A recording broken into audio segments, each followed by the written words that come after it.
Step into the world where the extraordinary is just the beginning. We're two psychic mediums diving into spiritual and metaphysical mysteries, everything from spirit messages, animal communication, to eerie synchronicities. Each week, we uncover the bizarre, beautiful, and unexplained with excitement and awe. This isn't your typical metaphysical talk, it's a journey into the wonderfully weird, Welcome to the Spirits, Angels, and Guides Oh My podcast. where the supernatural gets real, baby. Hey, Tar. Nan, how's it going, girl? Good, good. How are you? What's new? Oh, I don't know. So many different things. Um, I have something that I want to share that is maybe inappropriate or appropriate and kind of both or kind of funny, but I'm going to do it anyway. Let's Because do you're it. going to appreciate it from an animal communication point of view. Okay, do tell, do tell. Okay, so I do mentorship for people, and I was in a session with someone I'm mentoring. She's a lovely, no names mentioned or anything, but she's a lovely, lovely woman, and she is coming along like beautifully. She's going to be a really, really powerful automatic writing channel kind of energy. Nice. So at the end of the mentorship, I this just made me laugh so hard. I don't know if anyone's going to find it nearly as funny as I do, Nan, but it was funny. At the end of the session, I'm like, anything else? And she's like, I got something totally off topic. I was like, cool. She goes, so I had this dream the other night and spirit said cock and then hit my hand. And I was like, pardon me? Spirit said what? Cock and then hit my hand. And I was like, I was so taken aback. I'm like, COCK?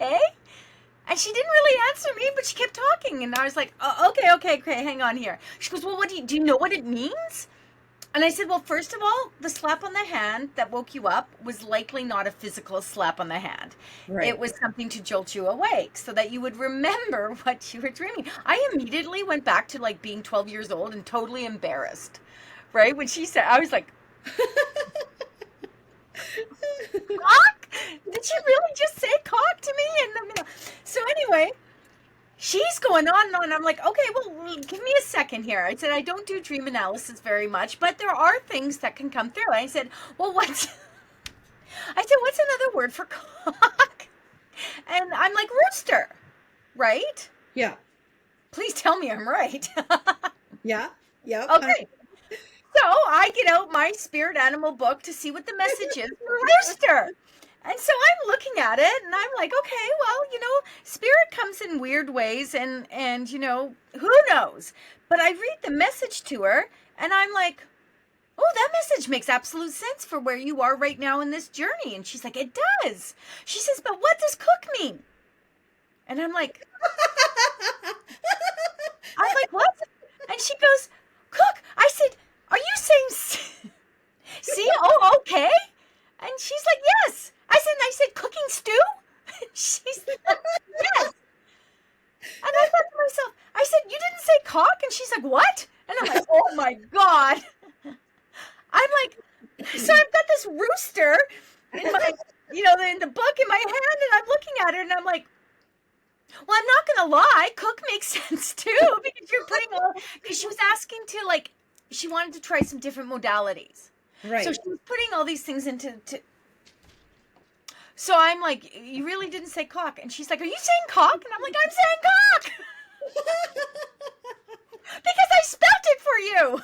She totally went past it because she was trying to oh my God, I was so mortified.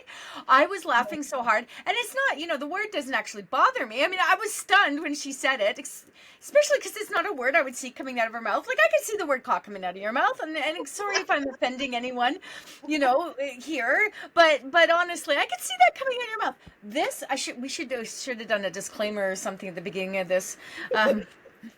I thought that was so funny. Yeah. I thought that was so funny. I was like, I was like, well, you know what? Another word for cock is rooster. I'm going to go look up rooster. And both rooster made sense, but cook also made sense to it too, right? Oh, that is hilarious. The way she said it, cock, and it slapped my hand and I woke up. So like, you sure that wasn't your husband? whispering in your ear. You know, a little bit of like foreplay in the middle of the night. Hey, different strokes for different folks, like Oh my God, I thought that was so funny. that is a good story. Oh my God. Okay. My Okay. stomach hurts now. Oh my God. That was the funniest thing. Yeah, We had. I want to give you some acolytes. Can I give you some acolytes, girl? sure. You don't need acolytes for me because I'm just a nobody in the world here. But I just wanted to say at the spiritual dinner the other night, that sounds funny. We were at the spiritual dinner, where Jesus came and we all stayed there. But you Okay, slayed. for the listeners, explain what the spiritual dinner was that we were at. Oh, we do the spiritual view. So Lynn White is another medium, and we belong with Nancy to a spiritualist church. And Lynn and I run a potluck dinner the second Sunday night of every month. And then we go upstairs after the dinner. We all gather and we feast and enjoy tremendous amounts of desserts. And then we go upstairs and we do some kind of conversation, usually incorporating someone from the Spirit Essence Collective. And we do. And Nancy came and she did well. Really well. Not that I would have expected anything less, but I think it's nice sometimes when someone comes up and says, hey, you really, really did beautiful. And you did. Thank You you. really, really did beautiful. We So, talked about wolf moon and wolf energy and all sorts of good things around wolf medicine.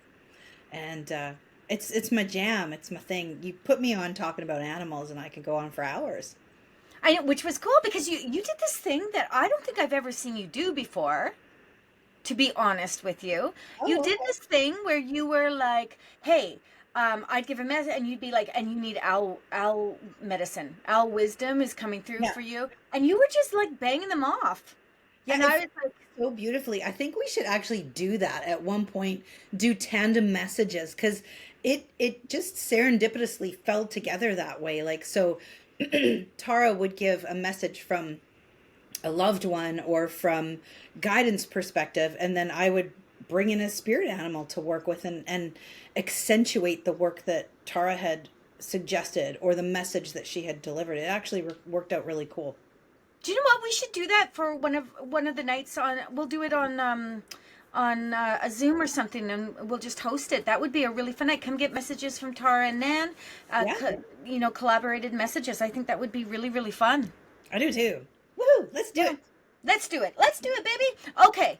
I know that you've got something good for us, something for me to add in my 2 bits worth of spiritual wisdom. Yes. Usually it's my sarcastic, like what the fluff of the fluff. But let's go, baby. I'm ready for it. So not only are we going to have disclaimers about cocks, we're going to have disclaimers about Tara's triggers for this particular episode. Okay. Oh, is it like that? It might be. So Oh, girl, I'm ready. it involves priests and rectories and psychic investigators. Oh, all 3 things that just are right up my alley. Okay, baby, let's go. I'm here for it. Let's do Okay. this. So tonight we're going to talk about the Borley Rectory investigation. And that happened between 1929 to 1939. So what is this? It represents one of the most extensively documented paranormal investigations in British history. Through its reputation as the most haunted house in England, but it deserves a bit of scrutiny. Oh dear. Okay. So, the basic history, this happened in Borley, Essex, England. And there was a house built in 1862 by Reverend Henry David Bull. Excuse me. So, it's a Victorian rectory, and it served as the residence for whoever the parish rector was at the time. So, Okay. picture a large Gothic style building over 20 rooms, like this huge mansion, right? And of course, with mansions and history, there's always this apparitions. So, of course, what would there be there? There'd be apparitions of a nun, there'd be phantom carriages, mysterious footsteps. Why does this always happen in England? I know, Didn't we right? just do one in England? And why does Reverend need a mansion? Okay, that's the other thing. Like, I know in Saskatchewan, there's like a rectory that priests live in, and it's usually this tiny little wee apartment attached to the church. It's certainly not a mansion.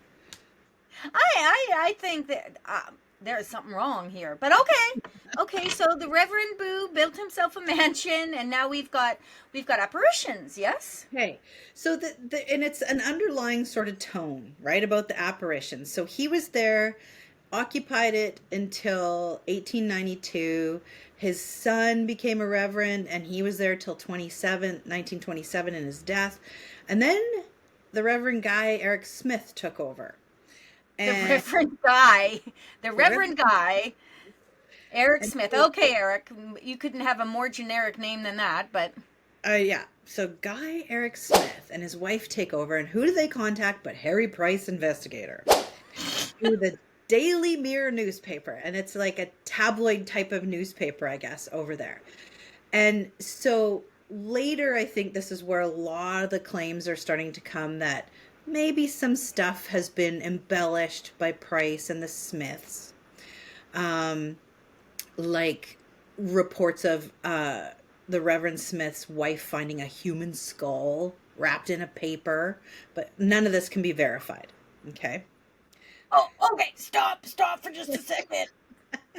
Did I ever tell you about the time, Nan, that one of my clients showed up here and said, "I have something to show you," No, you didn't. and she's still a client of mine. And she came into my home and unwrapped a human skull from this beautiful cloth. She just unwrapped it and showed it to me, and I was like, "The fudge? What is that?" And you know, for the love of me, this happened so long ago that I can honestly not remember where she said she got it from. It was no nefarious thing, but I was like, what is that, and why is it in my house?" Oh my goodness. I will never. And she wrapped it all back up, and I bet you she still has it. I'm going to ask her. Okay, anyway. Okay. I've had a human skull in my house. Okay, so the first documented investigation was by Price, and it occurred in June 1929, who was already well known in the paranormal community, but he's also the owner of this said tabloid newspaper. Okay, so this is going to be a little bit of a good example of how paranormal cases can sometimes become more elaborate with the retelling over time. And I think, as humans, we're all guilty of that. Like, we'll tell a story and it becomes bigger and greater and all of that stuff. So, For sure. right. So the extent of these stories become quite exaggerated later on. So then enter the new family. The new reverend is going to take over from 1930 to 35. And we got Lionel Forster and his wife, Marianne. So they move into the rectory. And their time there is the one that became the most documented and controversial. Okay, so Okay. all of the quiet footsteps, all of those little nuns walking here, there, and different stuff. Here's where stuff gets real. Okay. All the little nuns. All the little nuns. The cute little nuns. Just walking around. In their little black habits. So, the period that they lived in this house was marked by documented incidents, including mysterious writings on the wall, and I'll get into details in a second. They left in 1935 because of his health, but Harry Price, of course, leased the building for 1 year after. Like, so, Bless his heart. right? Bless So his heart. he recruits 48 official observers to conduct research. And this to me also ties into a lot of a previous episode we did with the experiments, right? So are these 48 people starting to bring energy to this and create a culmination of what's happening? That's just my thought process. 48 seems like a very specific number. Doesn't it? Like, hey, I'm looking for 50 people, but I'll take 48. That'll do. Oh, you can't come? That's okay. I got it. I don't know. Okay, 48. 48 people to come and observe and to give credence to the little nuns running around upstairs. Okay, right. I'm here. I got it. So, of course, in 1940, he publishes all of his findings in The Most Haunted House in England. So the documented phenomenon that is on record is there's wall writings. So those were photographed. Cold spots recorded by multiple observers. Unexplained sounds of various visitors. Objects apparently moving. Like in many instances, there was a lot of lack on independent verification, right? So the wall writings, the messages, this is where you're going to giggle, appeared on the wall, often addressed to Marianne, the rector's wife, Hey, saying, hey, Marianne. Marianne, please help. Marianne, light mass prayers. Okay, so these are all written on these walls. Skepticism around this. Some researchers believe Marianne may have written these messages herself, whether consciously or unconsciously. Can you imagine getting up in the middle of the night in her white long nightie with the big puffy sleeves and taking a marker and being like, Marianne, help. Oh, I love this. Go carry on, girl. Carry on. So of course they tried to do handwritten verification with her, but it was inconclusive. And the Writing on a wall. right? So the messages were specific and they really seemed to want to communicate with the living, but there's no definitive proof, okay, that there's a paranormal source. So then we go to the whole sort of poltergeist activity. And so there was objects that were thrown, furniture moved, windows shattered, seemingly without explanation. Okay. So that's like, okay, that I can get behind a good poltergeist. Let's go a bit behind I can this, get behind a good thrashing of a mansion. Let's go. right? So witnesses, actually including friends and neighbors, collaborated on reports saying that yes, objects had moved during the visit. However, critics argue that the phenomenon could have been staged and that the events often occurred in Marianne's presence. Okay, so just give a sec. Anything can be staged. Like Yes. for real. Any of the stuff you've been watching on TV with all these ghost hunters and everything, I would say to you 99% of that is staged to some degree. And I will hold, you can come and drag me out to one of those things and I'll be like, But having said that, anything can appear to be staged. Mhm. For sure it can. And again, doesn't that come down to, Nan, though? Doesn't that come down to like Marianne possibly being a conduit for spirit? Possibly. Or she could be a con. Just a con. Not a conduit, just a con. So we got the con or the conduit. I think, Exactly. I think you're right. And back then, I mean, in the 30s, I don't think it was as robust. Like there's some really cool paranormal investigation equipment now that's like way beyond, and I feel like evidence and even handwriting authentication has come so much further since Oh, back. for sure. For sure. So physical attacks. Marianne also claims she was slapped, scratched, and even thrown from her bed. There are no medical records or third-party witnesses to verify these attacks, and some skeptics say that the injuries could have been self-inflicted. So what is your take, though, Nanny Boo? What is your take on people? Like, I've had clients come to me and be like, oh, just like I said, cock, slap, and woke her up. But I've had people show me scratches and things like that. Yes. I would love to hear. I don't think you and I have actually ever had this conversation. Or if we had, I don't recall. But what are your feelings on this? It's interesting. I have a client I read for, excuse me, and she sent me a picture, and I actually sent it to you. She has hand imprints like that happen on her, and Why do I not remember this at all? well, I'll have to show it to you after. And she's 100% legit, authentic. And I've had other people show me scratches and different things like that. And I've even, believe it or not, I had a strange story that I haven't shared with you. And it was when I was really sort of coming out of the broom closet within my abilities and everything like that. And I asked Spirit for a sign that I was like a medium and I needed to go down this path. And I had a scratch on me in the middle of the night, and I'll have a picture, I'll send it to you. It's an M on my leg. Really? Crazy, right? And it's not like you think, okay, if you got an itchy leg and you're scratching, it's not like I would literally scratch in an M. It was like literally like an M. It was, so I That's believe. weird because I don't know why spirit would physically touch us. I don't know how they can physically touch us. Like I think it's all fake. So I Wow. mean I don't know. I'm not calling you a liar. I'm just saying like I don't know. I think it's very easy for ourselves to do things. You remember when we talked? Well, we didn't talk about this, or maybe we did, and I'm just no. But we're talking about things like The Exorcist and stuff, and these documented shows where they all of a sudden people start talking in a different language that they never learned before, and so oh, she's possessed. And one of the things that I did, believe it or not, I did some research into this. Well, actually, I just fell down a rabbit hole, and I can't help but see things. But right?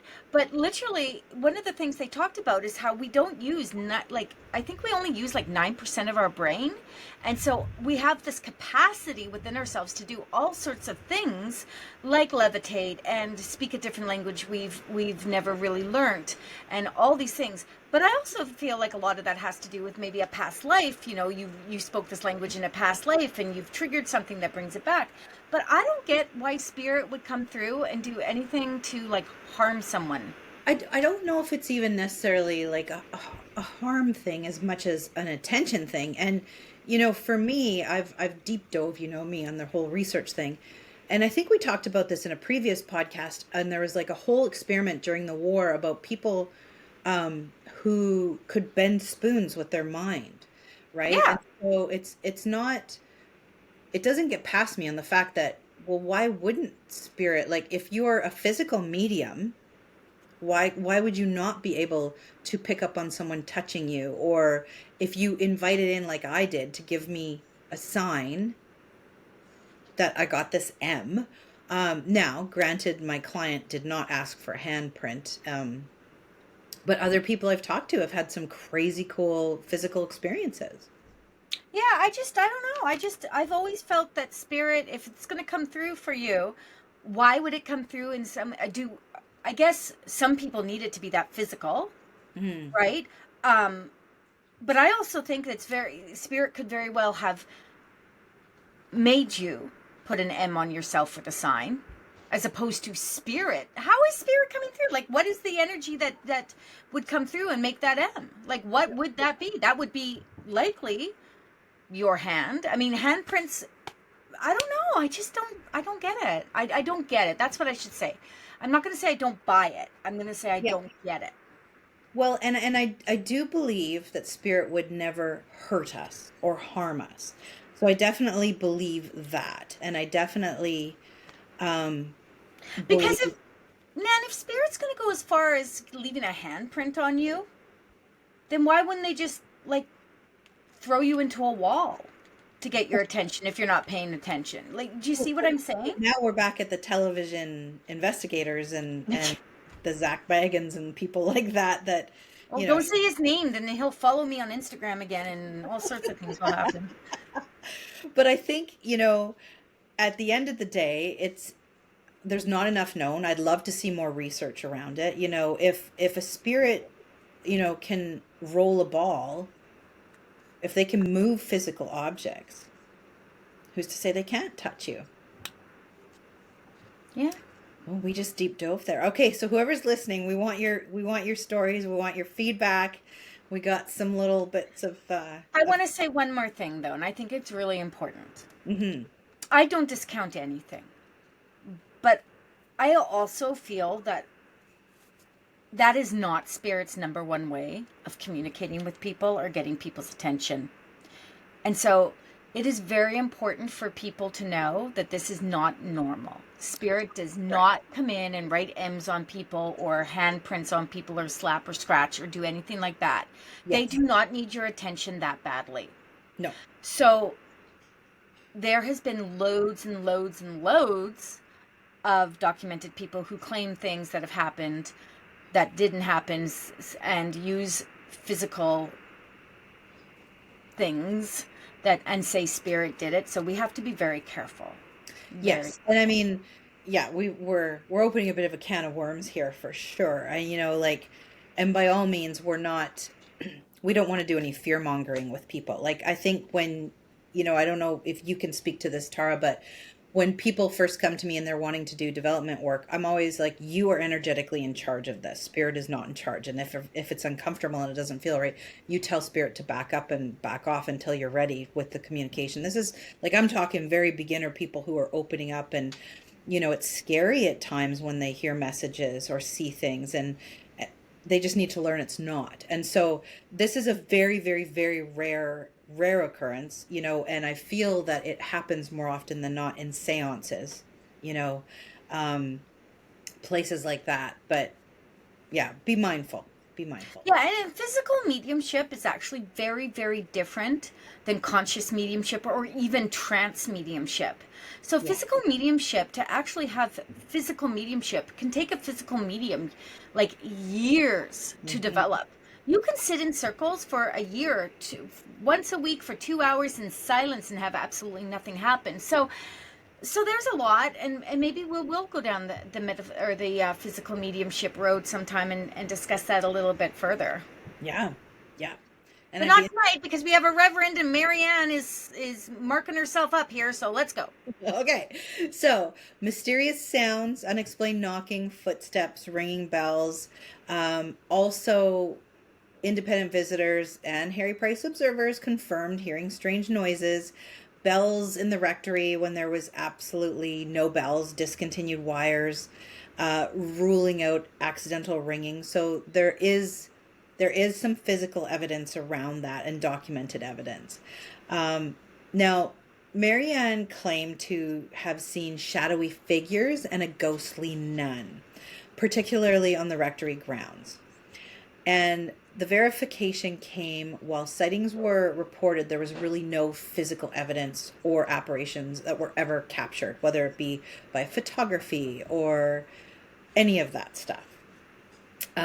Spirit communication, they definitely did seances while they were there. And did Uh, they work? and well, spirits apparently revealed their presence, and one entity, Marie, Lairre, claimed to be a nun who had been murdered on the property. Oh, so So yes. I know the tea. The tea. Harry recorded these seances, but the information provided by the spirit could not historically be verified. So Hmm. his investigations ran from 1937 to 1938. So some of the verified facts that we do have is the building existed and it matches the architectural descriptions. Multiple families definitely lived there over the years. He definitely conducted and documented all of his investigations.